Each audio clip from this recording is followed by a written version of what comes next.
It seems to have been like forever ago that I ordered this amp over here, and it was even longer before that I was dreaming and hoping that I could one day get a hold of one of these. This is the 2-Rock Bloomfield Drive, and its maybe more famous brother, the classic Reverb Signature. I only intended to have the Bloomfield Drive, which arrived less than a week ago now. Ordered it through Peach Guitars, and it was made in California and shipped over. They did a great job getting it to me a few weeks before they said they would. And I played it for about 3 hours, got on the phone to Peach Guitars and ordered one of these that they had in stock straight away, which might seem a little bit mad, but hopefully I can get across to you in this video and the next few videos about these amps why I would put that sort of resources into these amplifiers. You see two sides of the argument on the internet, which is basically that it's not worth spending that much money on these boutique amps. They're not that much more special than their sort of original counterparts. In this case, let's say Fender style. And then you see the other side, which is that it's worth eking out that last few ounces of tone that you can if you can get hold of these things. I decided for myself that I'm happiest with the widest range possible of different pieces of equipment in my sort of life, and I like that sort of variance, and I like being able to play around with it, and I don't like to be stuck hoping for a better tone. So I'm really happy to have these. I thought today I would just basically show you what they are, because these are going to be in the background of most videos going forward, and some of you might be interested. And also just to put something out there on the internet for people who are looking to buy one of these amps, because I've got to say, considering they're such sort of, should we say, legendary, renowned sort of amps, the 2-Rocks, I'm surprised at how little there is in terms of really useful stuff on the net. Now, I was most stuck as to which power output to go for. It took me a long time to decide. I thought really for home use I should get the 40 going down to 20 output, but my heart went over my head and I ended up with the 100 watt that you can reduce to 50 with the Bloomfield Drive. Then when I ordered the classic Reverb, I wanted just the 50 watt, and to use the attenuator I've been happy with the 50 watt in the Bloomfield Drive. Unfortunately, Peach Guitars picked up the wrong box and sent me the 40 to 20 one. Now, of course, they've been great. They've said just return it, exchange it. They'll sort that all out for me if I want to. I've still got a couple of days left where I could decide. At the moment, I'm pretty happy with the 4020. The classic Reverb Signature is such a beast of an amp. It's so loud if you push it. It feels to me that it's louder than the Bloomfield Drive, but they just have a different character about them.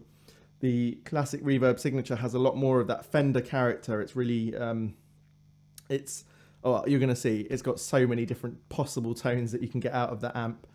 So let's just start with one and then we'll go to the other. Let's start with the Bloomfield Drive, because that was the one that I first thought of. Now, why did I think of that amp? Well, it's a 2-channel amp, which I thought was pretty cool. And I saw Joey Landreth playing his slide guitar through it on a video and was just mesmerized by it. I'm not a slide guitarist yet, but something I really want to learn. And I just loved the sounds, the tones that I heard anywhere that I heard this. Now, what surprised me the most is how good the reverb is. Sorry, I've got one of these switches down here, A and B, so we can change between the two amps or even put them together, which I have to say is an incredible tone. Now, I wanted the most high headroom clean tone I could get, but with lots of character, not just neutrality. So I thought of getting the Silver Sterling, I think it's called, which is 150 and 75 watt. You can get lower output ones as well. But having spoken to Peach Guitars, they told me it's an incredibly neutral amp, really perfect for pedal platforms and things like that. And I do like the odd pedal, but I want the amplifier to have its own voice. I want to be able to just plug in and record, and I really wanted a beautiful clean tone. So let's see if we can just dial in a great clean tone, and then we'll try a pedal. So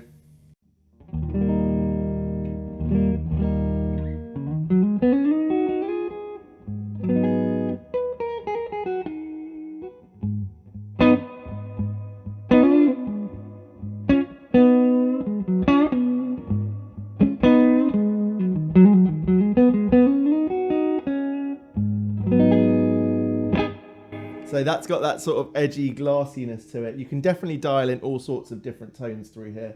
So let's have a go.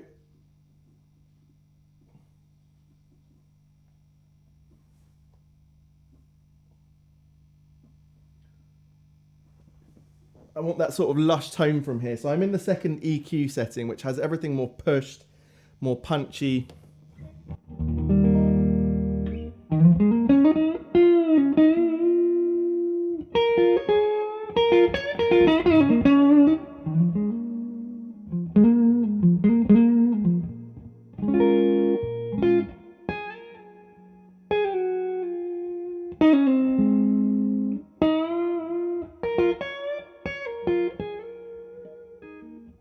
So with the Strat, it does that great glassy thing. I'm going to get to a Les Paul in a second, and I've made my own mind up that this week that this is better for Les Pauls and this one is better for Strats. And that is another cool thing that I'd not really even thought about. Now, both amps can be great with any guitar, of course they can. But when you're really getting down to what I find comfortable, then that would be a Les Paul on there. So let's give it a go.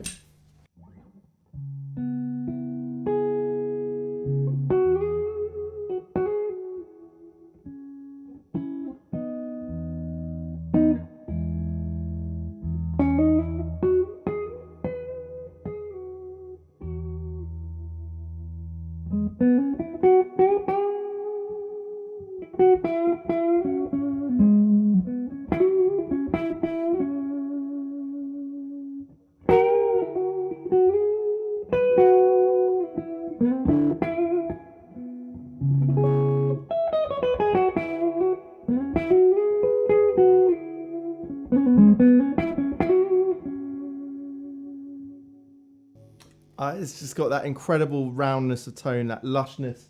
The reverb on here is absolutely the best reverb I've ever come across. It fills the room and it's part of the note. It's not sort of shrouding the whole amp in a murky mess.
See with the Revival trem, it's beautiful with pedals.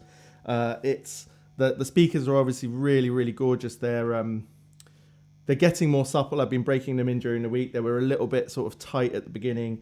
I'm still finding that if I push the actual lead channel on the amp, I've not dialed it in perfectly yet. I'm in a huge room and it just sort of is a little bit shrill at the top end. I'm hoping the speakers will soften up a little bit more.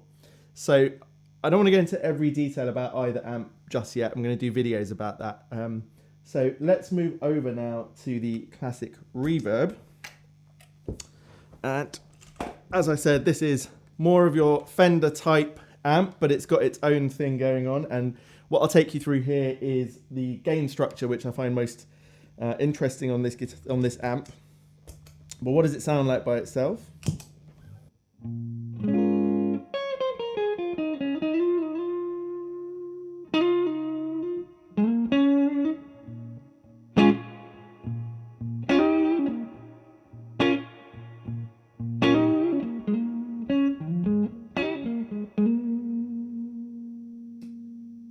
Let's turn the attenuation off for a second.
as I said, it's a real beast of an amp.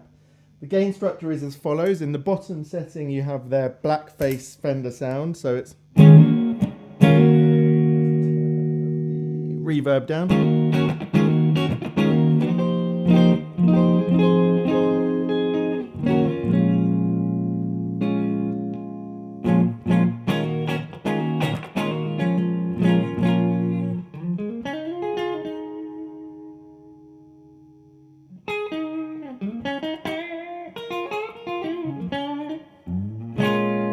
So it's that very familiar scooped sound, you know, you're lacking those mids. I mean, if I take out the mid boost even more.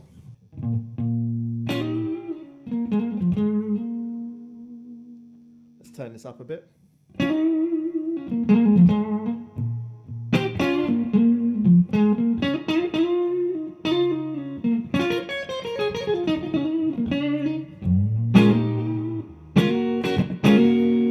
It just screams Fender to me, which is great. I love that sound.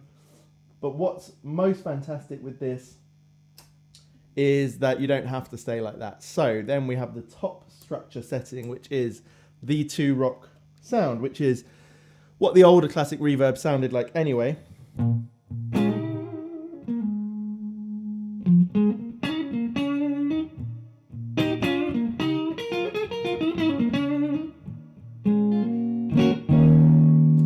Put that mid boost back in.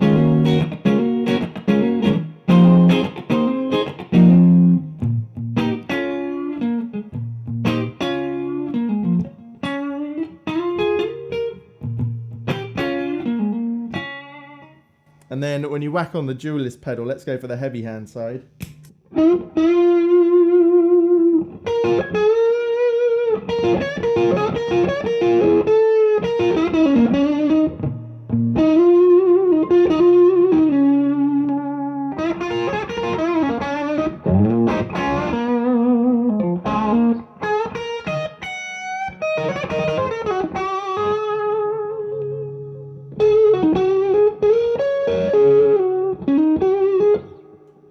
Just great. Works so well with that pedal, this guitar, that pedal, this amp. Amazing. And then if we go into the middle gain structure, this is the most high output. This is based on the Matt Schofield signature.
What's great with this amp as well, you have this FET gain, which is at its neutral position is in the middle.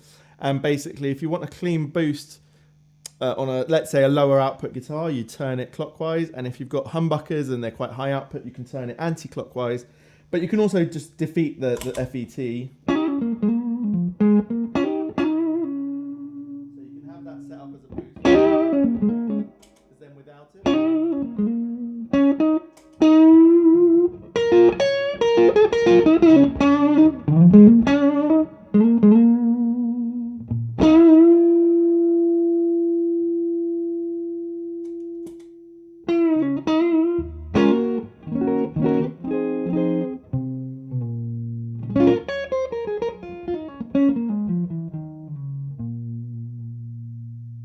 And then probably my favorite position is that top, the 2 rock setting.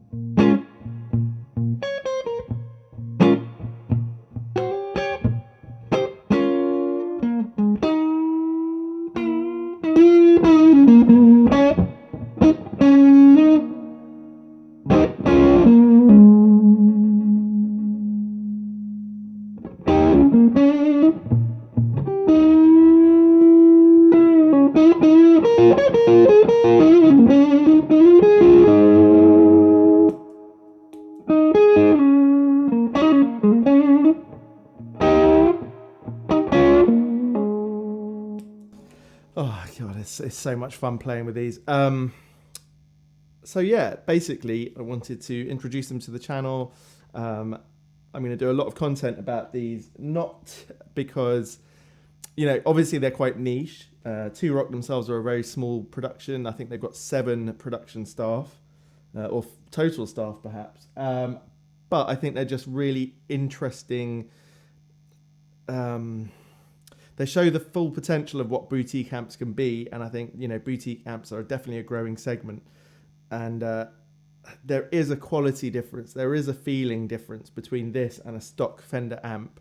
You know, I've played a couple of great Fender amps before and loved them, and they are their own thing, and that history and that heritage has been brought forward by Two Rock and other companies like that, who really want to just push the most they can out of it. And also just to get more headroom out of it. You know, when you're recording, for example, you know, you want as much dynamic range as possible so that you can eke out the best possible tone. But they've also made these as live amps. As crazy as it sounds, I'm not sure I'd take these down to a smoky pub. But if you're in a decent club or something like that, you know, the pedals that they've given with them are really useful. This one has a 3 pedal thing that comes with it, off and on for FET, bypass the tone stack, and defeat the reverb. So, you know, you can really control quite a lot of what you're doing. The quality of the production is just beautiful, absolutely incredible feeling, and, you know, you just don't feel like there's anything vulnerable with the amp. So apart from getting stolen, I don't think you have a lot to worry about if you take them out. And the quality of the sound, maybe I'm not going to be able to get it across in this first video. You know, I'm miking up, I've mic'd up the cabinets with 2 microphones each, and I'm miking up the room. So I need to work on the positioning and get that better. Anyway, I hope you found this interesting today. And if you want to see more content about these 2 amps, then please subscribe to the channel. I've also got another video coming next, which is going to be a sort of look at blackface, or brownface, blackface and silverface Fender amps, and what their comparison is. I've got 3 amps like that. They're not all Fender amps. Some of them are sort of recreations or boutique amps in those veins. But I think it's really interesting to see the development from those 3 amps. So if you want to see that, please stick around and give this video a thumbs up if you've enjoyed it. See you next time. Cheers.